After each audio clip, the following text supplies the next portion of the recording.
हरे कृष्ण। जड़े दुष्ट व्यक्ति थाए तार परिवार प्रतिपोषण पर से विभिन्न प्रकार दुष्ट कार्य करे, एमतीक चौरवृत्ति करे। जेकोसी प्रकार काम करने से पछ घुंचा दिए ना। तो दिनकर घटना से थरे राजांकर बगीचा भितर पशिछि। आउ राजांकर बगीचा भितर गोटे सुंदर पोखरी रही। पोखरी भितर बहुत सुंदर सुंदर माछ। से भावुचे माछ मानक आज चोरी करके मुझे नहीं।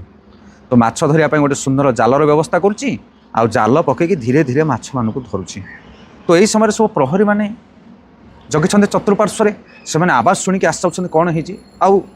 आश्चर्यर कथा से दिन राजा अच्छा बगीचा भितर।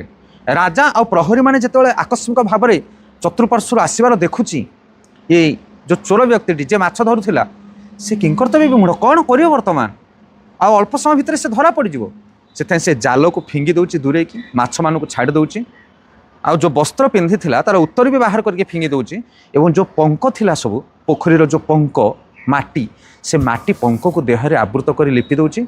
आखि बंद कर गोटे साधु भली ध्यान मुद्रा बसी जाऊँ। तो बर्तमान प्रहरी मैंने राजा आसिक पहुँचुंट से देखुं जड़े साधु बाबा आखि को बंद करके से ध्यानस्थ अच्छा। तो राजा तांकर जो रथ उपर उच्च आसन उपर ओह्लई आसुँच प्रणाम करुँच साधु बाबा को देखी। एवं प्रहरी मान कहते कहीं कौन प्रकार प्रतिरोध करना, यांकर ध्यान को कहीं भंग करने चेष्टा करना। एवं राजा तांकर पाखरे थिबा किछि स्वर्ण मुद्रा बाहर कर साधु पाखरे रखी दक्षिण स्वरूप प्रणाम करके चली जाउछन। तो तापर किछि समय पर प्रहरी माने राजा से चलीगला पर ये जो चोर व्यक्ति जे माछ धरिया जाइथिला से आखि को खोलुची एवं खोलला पर देखुची आश्चर्य होउची।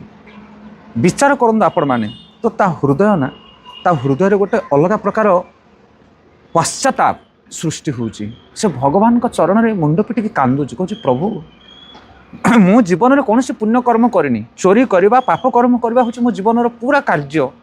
परिवार प्रतिपोषण करुच्ची आपण पाखु केबे जाइनी, साधु सन्त मान सेवा केबे करनी। किंतु मो भली अयोग्य व्यक्ति को आपण एत बड़ उपहार देले।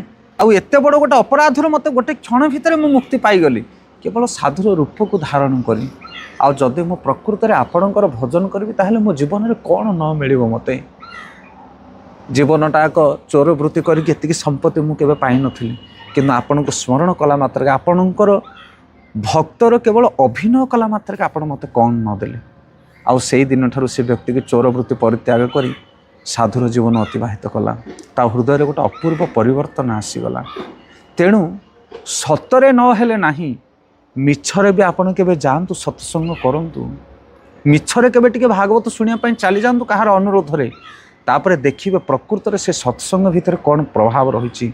आपण को हृदय को दोहलई दब। हरे कृष्ण।